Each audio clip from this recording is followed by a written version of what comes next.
All right, he's got the Rico, so we know he can play well. Crying Man goes down on the Spike. You know, when I first started, Crying Man Spike was really what opened my eyes to the character. So, you know, they're kind of on their guys right now. I want to see a hard stomp. Well, we'll see if they can make this one work for them. So far, they do seem to have control. Slash That's a good push. Moves in first. That opens up the door. Crying Man follows up with some damage of his own. But Crying Man does end up getting caught out, but the Rico damage is nice from Chepo as well. And they start to move in onto the safe for a little bit more damage there of their own. Slash is the only one that's on the safe on the side of Stepmoms, but Barrage, largely uncontested, is swinging away up top. Rico's getting the bounce shots, going ahead and grabbing a lot of it. Crying Man drops a super. And they're down a little bit too low. 20 more HP, holding on for the safe. Crying Man finishes up with the spike. And just like that, Stepmoms are gonna be your winners here at the Brawl Stars Open North America.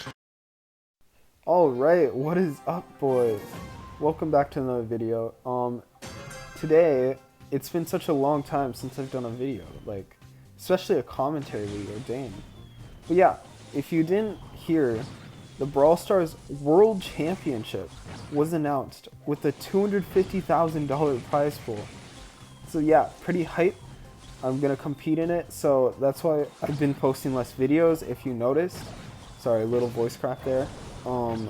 I've just been practicing so much, and you can't really record that gameplay for my channel, so I've just been posting like twice a week right now currently, I think.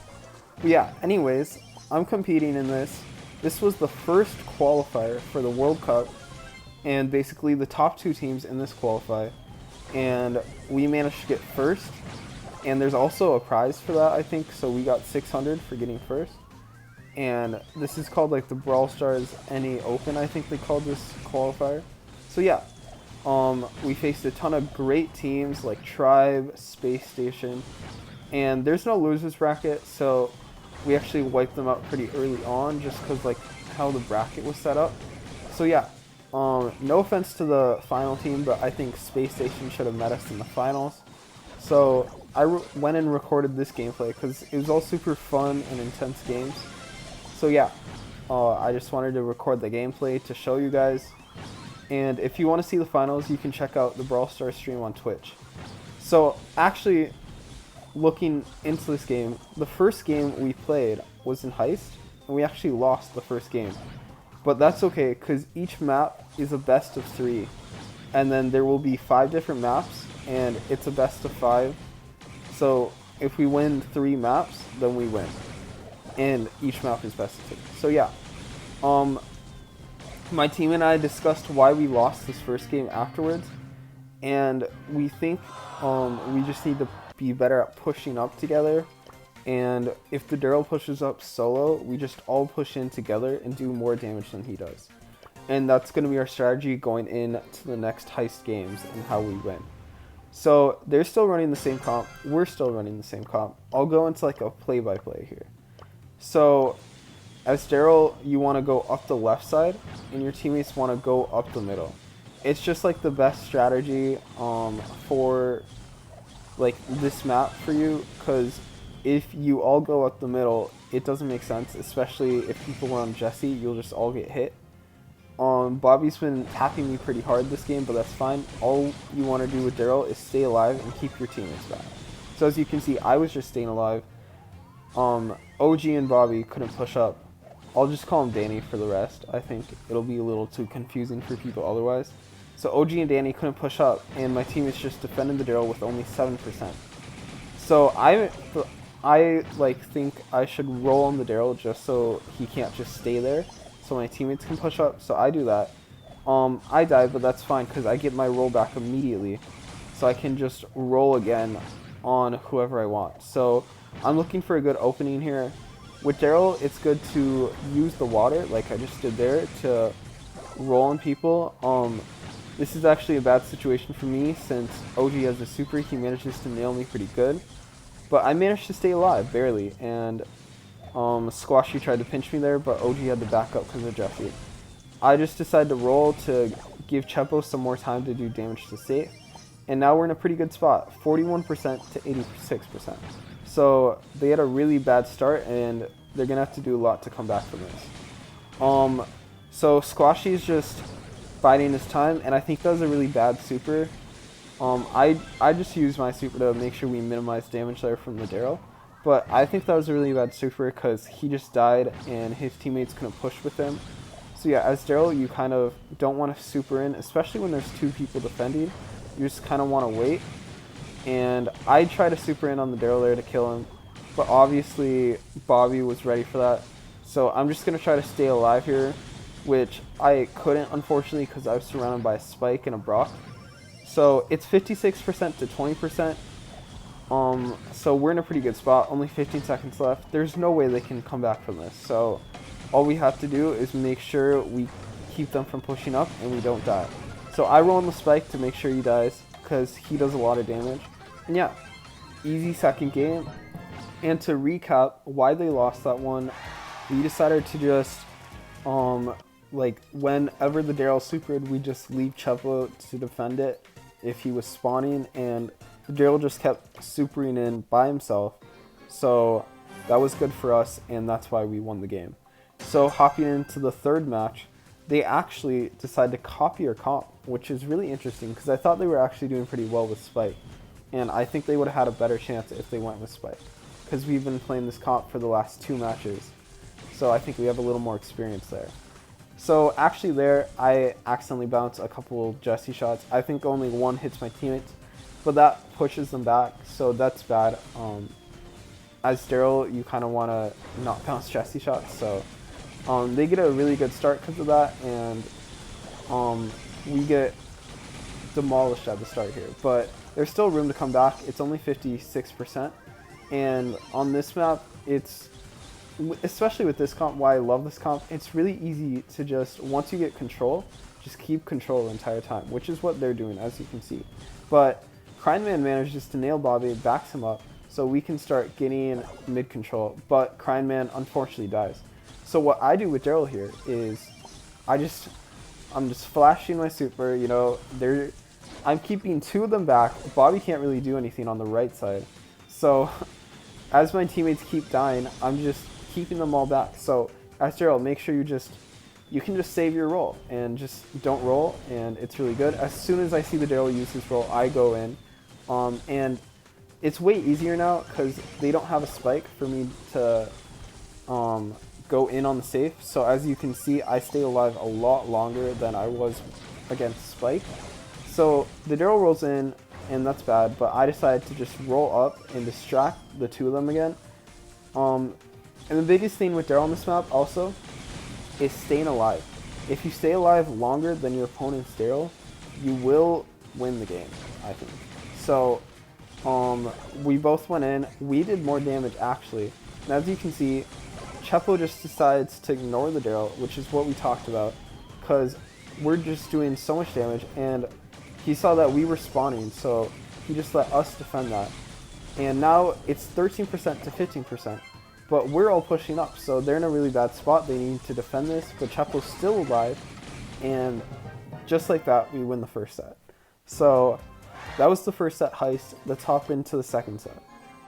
Alright, so the second set is Siege, and the comp we decided to go with is Gene, Bull, BB. I also forgot to mention in the last match, because it really didn't affect anything, but the bans are Piper and Shelly, and these are global bans for all the sets. Each team bans 1, so we ban Piper and they ban Shelly, because OG is super good at Piper, I'm really good at Shelly, so we were just banning the other team's things. So I'm pretty rusty at BB, but I do manage to kill the other team's BB there, and Chepo manages to get a super good pull on Bobby.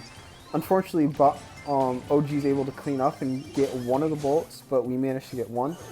So I get a super good bubble off here because they just all lined up. I don't know why Tyrant stood still. He had a lot of time to dodge shot. So Gene can actually pull the robot here, so I went and killed him to make sure he couldn't push the robot. But yeah, this was actually a mistake on my part. I should have backed up immediately. I thought I had more time to back up, and I was kind of going to see what they were going to do. Yeah, definitely should have just backed up so I could keep mid control. But it doesn't matter because Chepo just is carrying Siege. Like, he is hitting all his pulls on Bobby. They do manage to take out Crime Man though, and I was super low in health, so I just tried to get an attack off, but it didn't work. Again, Chepo just manages to pull, and we got the robot. because we just got so many bolts from the last round. So we're just gonna try to finish it off here. I don't remember if we do, but Crime Man supers in. I go in. I throw my bubble so that it hits the safe as many times as it can, and yeah, we actually do manage to one push. I get star player just for doing that, and actually Siege was really quick. We like pushed super fast, and like it was just 2 games. They didn't win a single game. So here we decided to change our comp because we knew they were gonna run Spike. So actually we ran into mirror comps. So yeah, that's super interesting. Tyrant manages to get a good super off, or a good thing off on me at the start, but I get one off on him. And yeah, Bobby unfortunately managed to kill me, but Chepo's doing pretty good. He managed to get a bolt, and yeah, we got the robot. I didn't think we were going to get the robot, so I was going a little aggro to just kill him.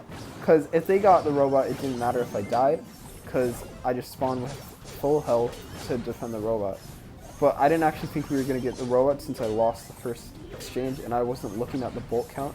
So yeah, they have 3 bolts, so we decided to not push with the robot, even though we could have done like maybe 30%, and just stay back for mid control. I'm doing my best to go around and flank the curveball Spike, and both my teammates are still alive, which is good. I pick up the bolt. They're just trying to kill the BB right now, and she is 1 hit, but unfortunately they don't manage to finish her off. Chepo again gets a great pull off on Bobby. He's just destroying the Gene right now, just carrying Siege. So I try to finish off the BB here, but she manages to get her knockback on me. I know I need to dodge Bobby's pulls, and I do manage to pull him. That Chepo pull, again, amazing. I might have died to BB there, I'm not sure. So he just like saved my life there. Chepo is just carrying, man, in Siege, just insane. And so it's the last Siege. We have 12 bolts. It's not looking good for them, boys. Tyrant's trying to do all he can, but his teammates died.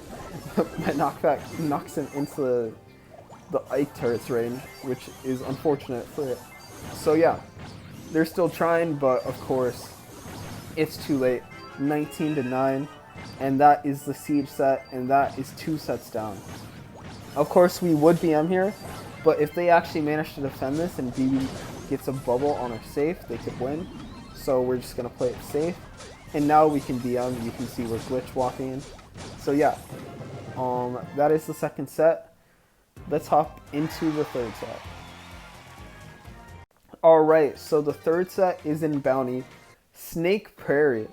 So at this point, Spacestation, of course, still has a chance to come back. They can win 3 sets in a row. So we're still staying on top of our game. No trolling, just seriousness. We actually run into mirror comps here. I managed to push them all back and get the start at the beginning, which is super good, because now we can play passive and they have to play aggro. And when you're playing aggro on Snake Prairie, most likely you're going to lose, because it's so easy to kill people as they're trying to push up here. So Chepo sneaks up, manages to hit Bobby once, but Bobby hits him once. I think I'm really close to my mines here, way closer than their other bows. I just push up a little, make sure Chepo doesn't die on his own. We try backing up the Brock a little there. And yeah, so Crime Man broke the walls on the left side. I didn't mention that. So now I can stay with Chepo on the right side, and he will have no problem on the left side because no one can sneak up on him. So that's the ideal situation. You want to break the sides on one wall. So with this comp, Brock can just stay on that side, and you don't have to worry about him dying. And then I can stay with the Gene, so Gene isn't by himself and Gene doesn't die to like their Brock. So yeah, I managed to sneak up on OG here. He was a little too aggro. My one tip on this map is never be aggro next to grass. Like, never be aggro, especially by yourself. You can be aggro with the teammate, never go aggro by yourself. As you can see, when I'm by myself here, I don't push up, I just stay back, wait for a teammate to go here. Chepo went aggro, which was kind of bad, but it actually worked out really well for us. So as you can see, when Chepo went super aggro there, I pushed up to make sure I could support him. So even if he dies, we can still kill the enemy team. So yeah, Bobby gets a good pull on Chepo, but of course they need to kill one of us to win, and we're all full health, 3 seconds left. There's no chance. We win the first bounty game, and now we are 1 game away from beating Space Station. So going into the second game, I think they actually, we just keep the same comps. I think we keep the same comps the entire time. But yeah, you will see in the second game, when I go over it, that Bobby just pulls out his gene skills and just carries the entire time. So if you remember in the last game that I mentioned, Brock should break the walls as soon as he can so he can stay on that side by himself. So here, they realized their mistake last game, which I thought was really good. And their mistake was letting me get the star for free, but I still managed to sneak and get the star, get a good dodge on the Brock shot there. If that hit me, I would have died. So yeah, Crying Man went way too aggro here. Again, on Snake Prairie, you never want to push up by yourself. Now Gina's super, I almost managed to kill him, but he does get behind the wall, so that's unfortunate. The Brock actually does break the walls for them, so there's still grass here for the Gene though, and I'm just kind of poking around. I know the Gina's super, so I'm just kind of trying to play it safe. But me, Chepo, Crying Man, we don't voice chat, right? And they voice chat, so they know the positions, which is way better for them. So, they're like, oh, Gene's on the left side, so Bobby's gonna try to rotate around to the right side to see if he can pull the Brock. As a Gene, you always want to try to pull the Brock or someone low health. Brock is the easiest kill for Gene because Brock is only 3 shots. So I know that Bobby's trying to push to the right side. I go on the right side, and Bobby's just kind of staying back, biding his time. They're winning, so all they have to do is play passive. Again, whoever plays passive will probably win on this map. So yeah, Bobby managed to sneak all the way around and kill Crying Man. So at this point, it's not looking good for us. Chepo could have gotten a pull there on target, but of course it's kind of hard with the grass to see where people are. And Bobby again gets another pull on Crying Man. So you can see that he's just targeting Crying Man super hard. Chepo manages to pull, but then he dies, so we have no chance here, and we lose the game. We discussed this afterwards, and me and Crying Man decided to hop into voice chat for the last game so we could make sure we don't lose. Because that game we just lost because I couldn't tell him where I thought the Gene was. So yeah, hopping into the last game, this is the last game, we managed to win the entire thing. So yeah. Mirror comps again, I was thinking of running Gene, Bo, Bull, but I didn't want to risk it because this comp was working out good for us. But in scrims, I have actually beaten many people with Gene, Bo, Bull.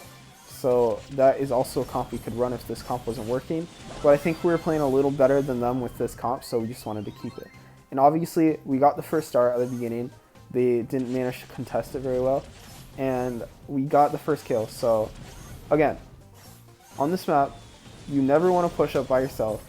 Bobby pushed up by himself, so he died at the beginning, and that's pretty much what cost them the beginning. So they had a really bad start. Chepo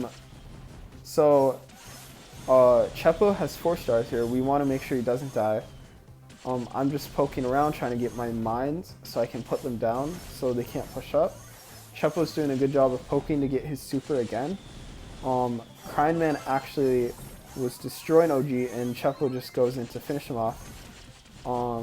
I am not sure whether the Gene is super because the Gene can poke and get her super in the grass and you can't see. So I knew she was super close.